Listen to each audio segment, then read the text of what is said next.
नमस्कार दोस्तों, मैं हूं आपका दोस्त हर्ष बंसल और आप सभी का स्वागत अपने इस चैनल मिस्टर ग्रोथ में। फ्रेंड्स, अगर आप पहले से पेटीएम पोस्टपेड का यूज कर रहे हो या फिर पेटीएम पोस्टपेड का यूज करना चाहते हो तो आज की वीडियो में आपको कुछ ऐसे बेहद जरूरी सवालों के जवाब दूंगा जो कि आपके लिए जानना बहुत ज़्यादा जरूरी है। कुछ यूजर्स तो अभी भी मुझसे कमेंट करके ये पूछ रहे हैं कि सर, अगर हम पेटीएम पोस्टपेड का यूज़ करके कहीं भी पैसे खर्च कर देते हैं तो हम उसका भुगतान कैसे कर सकते हैं।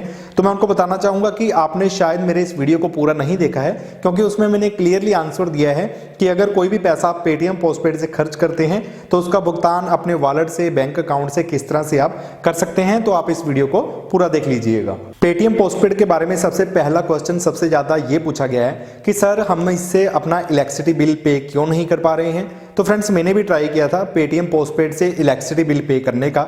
मेरे पास भी पेटीएम पोस्टपेड का ऑप्शन नहीं आ रहा था जब मैंने उसे ट्राई किया। फिर मैंने कस्टमर केयर से इस बारे में बात की तो उन्होंने बताया कि सर, ऑप्शन मिलेगा, पेटीएम पोस्टपेड से भी आप इलेक्ट्रिसिटी बिल पे कर पाएंगे।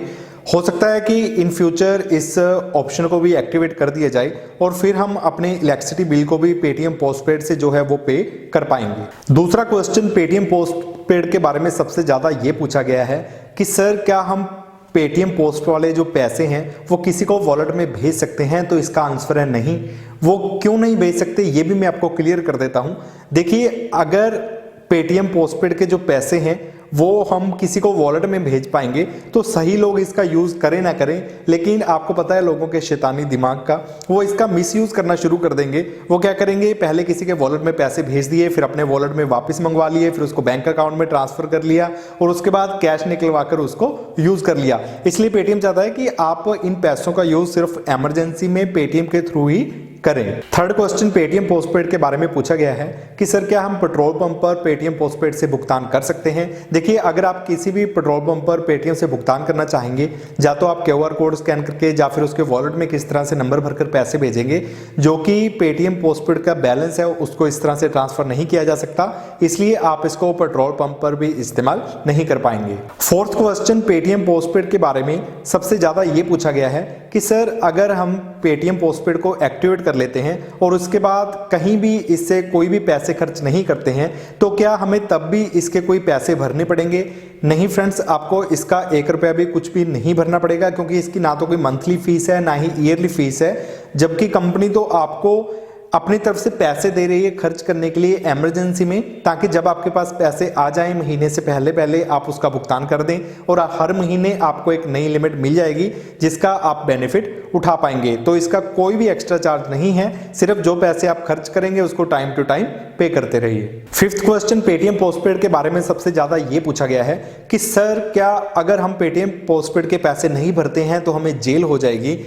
तो फ्रेंड्स, इसका आंसर है कि कुछ उठपटांग वीडियो में शायद आपको कहीं सुनने पर ऐसा मिल गया हो, क्योंकि लोगों की इन्हीं बेवकूफ़ियों के कारण कुछ लोग डर के मारे इन चीज़ों का बेनिफिट नहीं उठा पाते हैं। जो बेचारे सही लोग हैं वो डर कर यूज़ नहीं करते हैं कि शायद हमें इससे कोई नुकसान हो जाए या फिर हमें कोई जेल के अंदर ना पहुंचा दे। तो देखिए, मैं आपको क्लियर आंसर देना चाहूँगा कि पेटीएम पोस्टपेड में मोस्टली यूजर्स को 500 रुपया, 1000 रुपया, 1750 रुपये या 3000 रुपये तक की लिमिट मिली है। अब कोई कंपनी इतनी पागल तो है नहीं है कि 500-1000 रुपये अगर कोई नहीं देगा तो उस पर्सन को उठाया और सीधा जेल में डाल दिया। लेकिन अगर कोई कंपनी उधार देने की हिम्मत रखती है तो वो पैसे लेने की भी हिम्मत रखती है, यानी कि पेटीएम अपने पैसे तो जरूर वापस लेगा। फ्रेंड्स, देखिए, मैं आपको एक एग्जाम्पल देकर फुल एक्सप्लेन करता हूँ इस चीज को।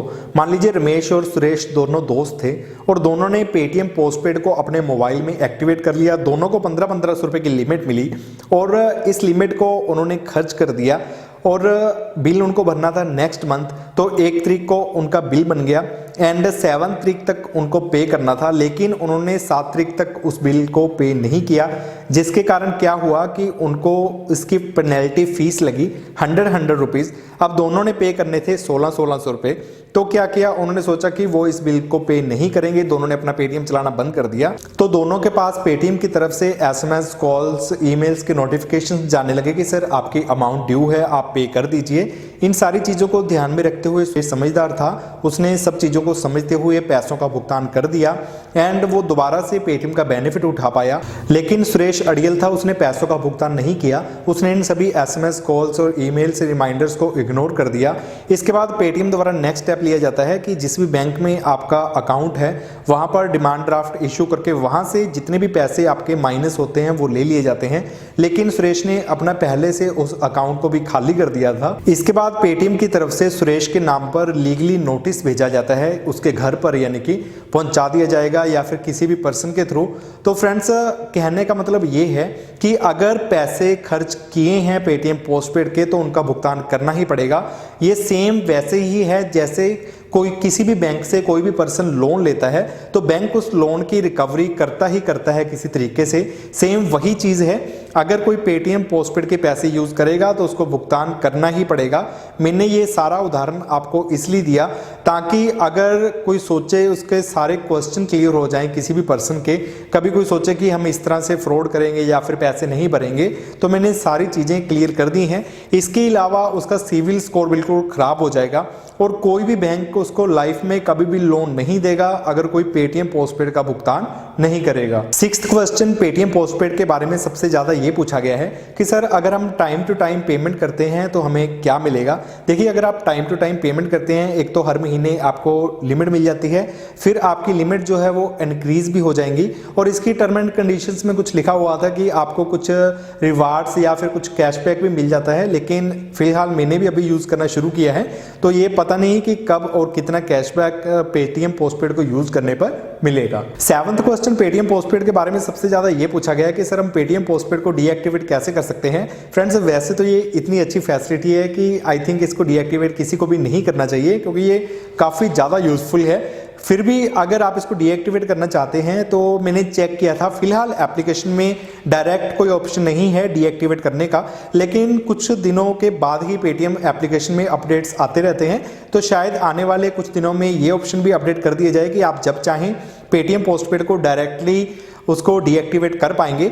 लेकिन फिर भी आपका कोई क्वेश्चन हो तो आप 24/7 वाले हेल्प वाले ऑप्शन में जाकर वहां आपकी कोई क्वेरी हो या फिर आप अकाउंट क्लोज से रिलेटेड कुछ लिखना चाहते हो तो वहां आप जाकर पेटीएम को मेल्स कर सकते हो, क्योंकि फिलहाल कोई पेटीएम पोस्टपेड का कस्टमर केयर नंबर भी पेटीएम की तरफ से प्रोवाइड नहीं करवाया गया है मेरे इस वीडियो को बनाने तक। कुछ फ्रेंड्स ने ये शिकायत की है कि सर हम काफी टाइम से पेटीएम यूज कर रहे हैं और हमारी ट्रांजेक्शन भी अच्छी खासी होती हैं, फिर भी हमें 500 या 1000 रुपए की लिमिट मिली है। मैं आपके बात से बिल्कुल सहमत हूं कि ज्यादातर यूजर्स को 500 रुपए, 1000 रुपए या फिर 1750 रुपए, 3000 रुपए तक की लिमिट मिली है। लेकिन कुछ यूजर्स के मेरे पास कमेंट भी आए हैं जिनको 10,000 रुपए से ज्यादा की लिमिट मिली है। आपको लिमिट कितनी मिली है प्लीज आप कमेंट करके मेरे साथ जरूर शेयर कीजिएगा। और अगर आपको इस वीडियो में दी गई सारी जानकारी अच्छी लगी हो तो प्लीज इस वीडियो को लाइक जरूर कीजिएगा और पहली बार अपने इस चैनल की वीडियो को देख रहे हैं तो साथ में चैनल को सब्सक्राइब करने का लिंक दिया हुआ है, यहाँ पर क्लिक करके आप मिस्टर ग्रोथ चैनल को सब्सक्राइब कर सकते हैं ताकि मैं जब भी कोई नई वीडियो बनाकर आपके साथ शेयर करूं वो वीडियो आपकी मिस ना हो। और हम जल्द मिलेंगे किसी और नई वीडियो के साथ।